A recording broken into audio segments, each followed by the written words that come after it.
Hello dears, welcome to Nidhi's Cook and Enjoy. പുതിയൊരു വീഡിയോയിലേക്ക് എല്ലാവർക്കും സ്വാഗതം. അപ്പോൾ എല്ലാവർക്കും സുഖല്ലേ? ഞങ്ങൾ ഇവിടെ സുഖമായിട്ടിരിക്കുന്നു. അപ്പോൾ ഇന്ന് നോക്കുന്നത് ഇതുപോലൊരു ഇരുമ്പ് പാത്രം എങ്ങനെ നമുക്ക് മയക്കിയെടുക്കാം എന്നുള്ളതാണ്. ആദ്യം തന്നെ നമുക്കിത് ഡിഷ് വാഷ് ലിക്വിഡ് ഉപയോഗിച്ചിട്ട് നന്നായിട്ട് കഴുകിയെടുക്കാം. അകവും പുറവും ഒരുപോലെ കഴുകിയെടുക്കണം.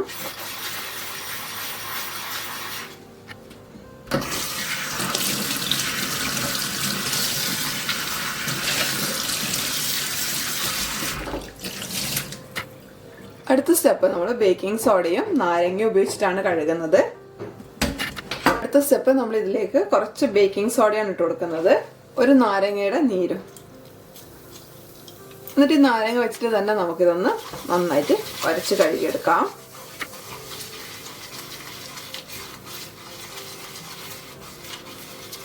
നേരത്തെ ചെയ്തതുപോലെ തന്നെ അകവും പുറവും ഒരുപോലെ നമ്മൾ വരച്ച് കഴുകണം.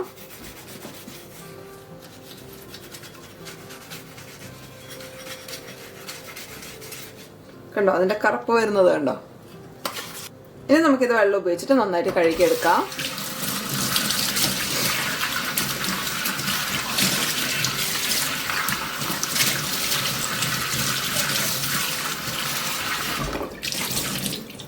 രണ്ട് സ്റ്റെപ്പായി, ഇനി ഒരു സ്റ്റെപ്പ് കൂടെ. അടുത്ത സ്റ്റെപ്പ് നമുക്കിതൊന്ന് ചൂടാക്കാം.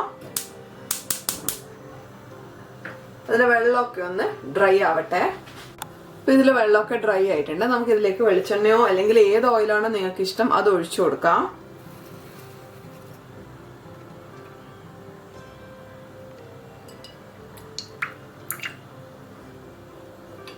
ഇനി ഇതിലേക്ക് ഒരു ചെറിയ പീസ് സവാള ഇട്ടിട്ട് നല്ല ബ്രൗൺ കളർ അല്ലെങ്കിൽ കരിയുന്നത് വരെ മീഡിയം ടു ലോ ഫ്ലെയിമിലിട്ടിട്ട് നന്നായിട്ടൊന്ന് വറുത്തെടുക്കണം. ശരിക്കും കരിഞ്ഞു വരണം.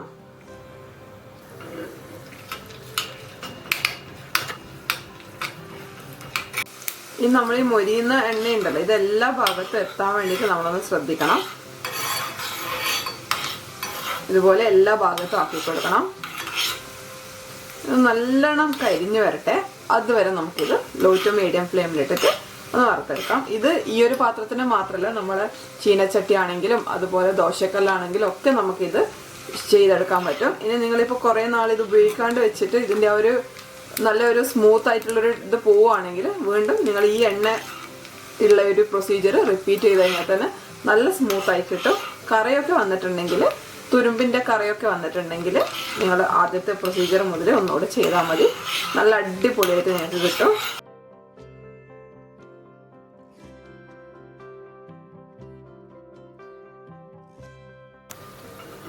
നമ്മളിത് ഇങ്ങനെ കരിച്ചെടുക്കുന്നത് ഇതിന് മേലെയുള്ള എന്തെങ്കിലും കാർബൺ ഡെപ്പോസിറ്റ്സ് ഒക്കെ ഉണ്ട്. നമ്മൾ നേരത്തെ കഴുകുമ്പോൾ കണ്ടിട്ടില്ലേ കരി വരുന്നത്, അതുപോലുള്ളതൊക്കെ പോകാൻ വേണ്ടിയിട്ടാണ് ഈ ഒരു പ്രൊസീജിയർ നമ്മൾ ചെയ്യുന്നത്. ഇത് നന്നായി കരിഞ്ഞു വന്നിട്ടുണ്ട്. ഇതൊന്നും നന്നായി പുകഞ്ഞു വരണം. നിങ്ങൾ പുക കാണുന്നുണ്ടോന്ന് അറിയില്ല, ഇത് പുകയാൻ തുടങ്ങിയിട്ടുണ്ട്.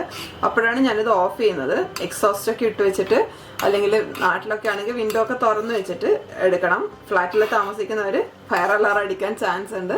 അപ്പോൾ എന്തായാലും എക്സോസ്റ്റ് ഒക്കെ ഓപ്പൺ ചെയ്ത് വെച്ച്, വിൻഡോ ഓപ്പൺ ചെയ്യാൻ പറ്റുന്നവരാണെങ്കിൽ അതൊക്കെ ഓപ്പൺ ചെയ്ത് വെച്ചിട്ട് വേണം ഈ ഒരു പ്രൊസീജിയർ ചെയ്യാൻ കേട്ടോ. ഇപ്പം നന്നായി മുരിഞ്ഞ് കണ്ടോ, നന്നായി പുകയൊക്കെ വന്ന് തുടങ്ങിയിട്ടുണ്ട്.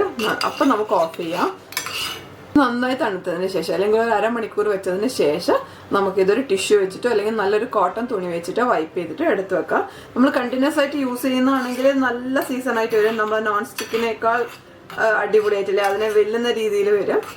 ഇത് വല്ലപ്പോഴും യൂസ് ചെയ്യുന്നവരാണെങ്കിൽ ഇടയ്ക്ക് ഇതുപോലെ ഒന്ന് സീസൺ ചെയ്ത് വെക്കുക. എപ്പോഴും എണ്ണ മയം നമ്മൾ ഈ ഒരു അയൺ പാത്രത്തിന് ഉണ്ടാവണം, എന്നാലും മാത്രമേ ഇത് നന്നായിട്ട് നിൽക്കുള്ളൂ. ഇത് നന്നായി പുകയാൻ തുടങ്ങിയിട്ടുണ്ട്. അപ്പം ഞാനിത് ഓഫ് ചെയ്യുവാണേ. 30 മിനിറ്റിന് ശേഷം നമുക്ക് ഇത് നന്നായി ഒന്ന് തുടച്ചിട്ട് എടുത്ത് വയ്ക്കാം. അപ്പം ഞാൻ അരമണിക്കൂറിന് ശേഷം കാണിച്ചു തരാം. കണ്ടോ, ഇത് നല്ല തണുത്തിട്ടുണ്ട്, ഒട്ടും തന്നെ ചൂടില്ല. ഇനി നമ്മളിത് ജസ്റ്റ് അങ്ങ് മറച്ച് കളയുകയോ ചെയ്യുന്നത്. ഒന്നുകിൽ ടിഷ്യൂ വെച്ചിട്ട് വൈപ്പ് ചെയ്യാം, അല്ലെങ്കിൽ ഒരു ക്ലീൻ ആയിട്ടുള്ള കോട്ടൺ തുണി വെച്ചിട്ട് വൈപ്പ് ചെയ്യാം. ഫ്രീക്വൻ്റ് ആയിട്ട് യൂസ് ചെയ്യുവാണെങ്കിൽ നമുക്ക് ഈ സീസണിങ്ങിൻ്റെ പ്രശ്നങ്ങളൊന്നുമില്ല, നല്ല അടിപൊളിയായിട്ട് കിട്ടും. അതല്ലെങ്കിൽ നിങ്ങൾ ഈ ഒരു പ്രൊസീജിയർ ഒന്നുമില്ലെങ്കിൽ ഇത്ര എണ്ണ ഒഴിച്ചിട്ട് ഒരു സവാള പകുതി കട്ട് ചെയ്തിട്ട് അത് വെച്ചിട്ട് ഒന്ന് റബ്ബ് ചെയ്തെടുത്ത് കഴിഞ്ഞാൽ പോലും നല്ല അടിപൊളിയായിട്ട് വരും. ഞാനിതിൽ എണ്ണയൊക്കെ കളഞ്ഞു കൊണ്ടുവന്നിട്ടുണ്ട്. നമുക്ക് ജസ്റ്റ് ഈ ഒരു ടിഷ്യൂ വെച്ചിട്ടൊന്ന് വൈപ്പ് ചെയ്ത് കൊടുക്കാം. കണ്ടോ, ഇതേ ടിഷ്യൂ വെച്ചിട്ട് നമുക്ക് ഇതിൻ്റെ പിറകുവശം ഒന്ന് ജസ്റ്റ് ഒന്ന് വൈപ്പ് ചെയ്ത് കൊടുക്കാം. എണ്ണമയം നിൽക്കാൻ വേണ്ടിയിട്ടാണ്. ഇനി നമുക്ക് യൂസ് ചെയ്യാൻ പറ്റും, നല്ല അടിപൊളിയായിട്ട് ഉപയോഗിക്കാൻ പറ്റും. അപ്പോൾ എല്ലാവരും ഇതൊന്ന് ട്രൈ ചെയ്ത് നോക്കണം. നമുക്ക് അടുത്ത വീഡിയോ വീണ്ടും കാണാം. അതുവരേക്കും എല്ലാവർക്കും നന്ദി, നമസ്കാരം. Thank you for watching. Bye. എല്ലാവരും ഹാപ്പി ആയിട്ടിരിക്കുക, ഹെൽത്തി ആയിട്ടിരിക്കുക. ഫീഡ്ബാക്ക് പറയാൻ മറക്കരുതേ.